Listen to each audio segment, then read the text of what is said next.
देवियों और सज्जनों, मैं कर्नल सोफिया कुरैशी और मेरे साथ विंग कमांडर व्योमिका सिंह आज आपको 6 से 7 मई 2025 की रात 1:05 से 1:30 बजे के बीच भारतीय सशस्त्र बलों द्वारा अंजाम दिए गए ऑपरेशन सिंदूर के बारे में जानकारी देंगे। ऑपरेशन सिंदूर 22 अप्रैल को पहलगाम में हुए विभत्स आतंकवादी हमले के शिकार मासूम नागरिकों व उनके परिवारों को न्याय देने के लिए लॉन्च किया गया था। इस कार्रवाई में 9 टेररिस्ट कैंप्स को टारगेट किया गया और पूरी तरह से इसे बर्बाद किया गया। पाकिस्तान में पिछले 3 दशकों से टेरर इंफ्रास्ट्रक्चर का निर्माण हो रहा है।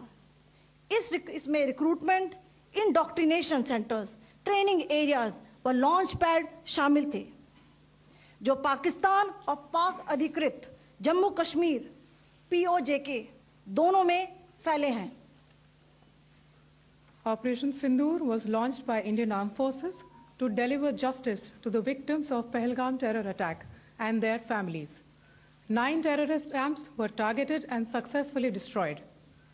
Over the last 3 decades, Pakistan has systematically built terror infrastructure.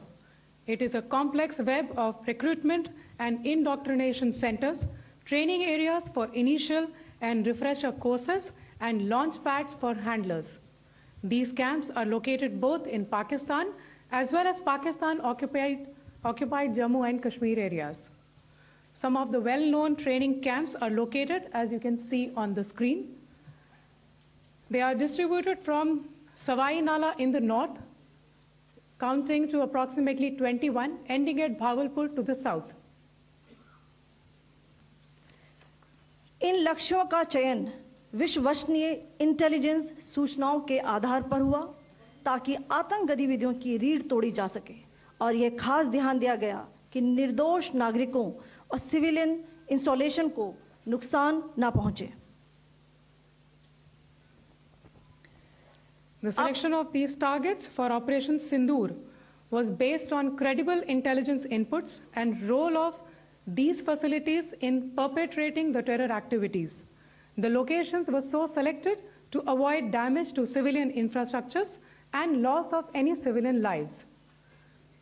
This was done with due diligence, and the camps selected for targeting and their engagement will now be shown to you one by one. POJK के targets मैं आपको बताना चाहूंगी। सबसे पहले सवाई नाला camp Muzaffarabad, जो कि POJK के लाइन ऑफ कंट्रोल से 30 किलोमीटर दूर है। यह एक लश्कर-ए-तौयबा का ट्रेनिंग सेंटर था। 20 अक्टूबर 2024 सोनमर्ग, 24 अक्टूबर 24 गुलमर्ग, 22 अप्रैल 2025 पहलगाम, इन हमलों के आतंकियों ने यहीं से प्रशिक्षण लिया था। सैयदना बिलाल कैंप मुजफ्फराबाद, यह एक जैश-ए मोहम्मद का स्टेजिंग एरिया है। यह हथियार, विस्फोटक और जंगल सर्वाइवल ट्रेनिंग का केंद्र भी था। गुलपुर कैंप कोटली,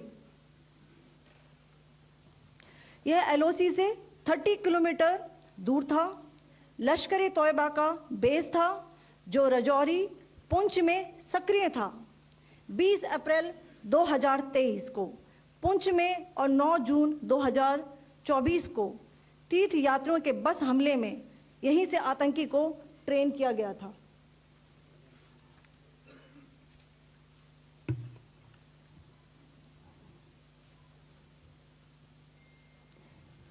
बरनाला कैंप बिंबर, यह LOC से 9 किलोमीटर दूर है। यहां पर हथियार, हैंडलिंग, IED व जंगल सर्वाइवल का प्रशिक्षण केंद्र था। अब्बास कैंप कोटली,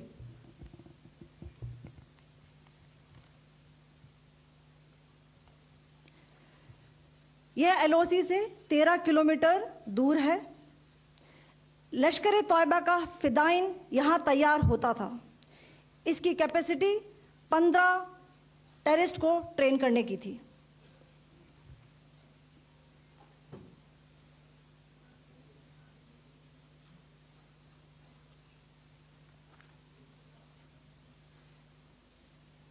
अब मैं पाकिस्तान के अंदर के टारगेट से अवगत कराना चाहूंगी। पहला, सर्जिकल कैंप सियालकोट।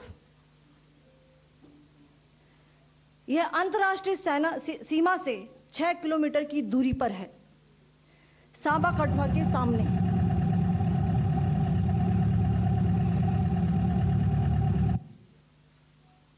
मार्च 2025 में जम्मू एंड कश्मीर पुलिस के 4 जवानों की जो हत्या की गई थी, उन आतंकवादियों को इसी जगह पर ट्रेन किया गया था।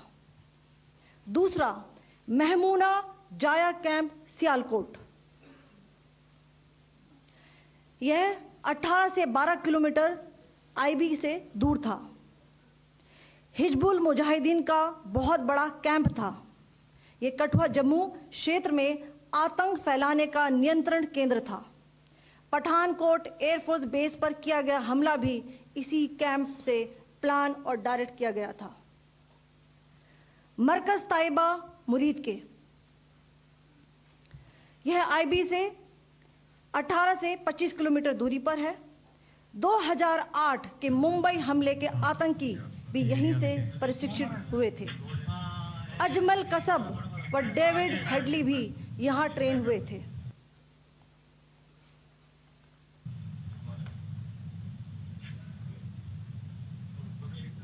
आगे दूसरा आया।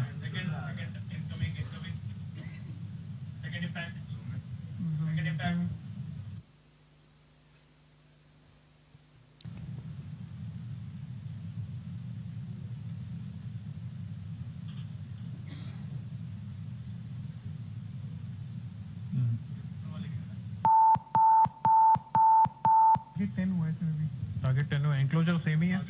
7 it is hit the target. हाँ हाँ।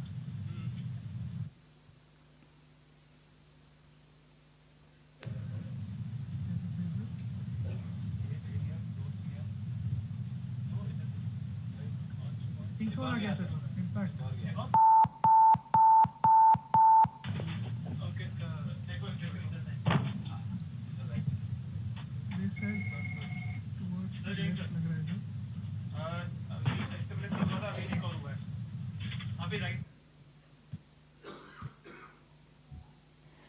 मरकज सुभान अल्लाह भावलपुर, यह इंटरनेशनल बाउंड्री से 100 किलोमीटर दूर है। जैश ए मोहम्मद का मुख्यालय था। यहां पर रिक्रूटमेंट, ट्रेनिंग व इंडॉक्ट्रिनेशन का केंद्र भी था। शीर्ष आतंकी अक्सर यहां आते थे। मैं आप सबको बताना चाहती हूं कि किसी भी सैन्य ठिकाने का निशाना नहीं बनाया गया और अभी तक किसी तरह की नागरिक क्षति की रिपोर्ट नहीं है। धन्यवाद। जय हिंद।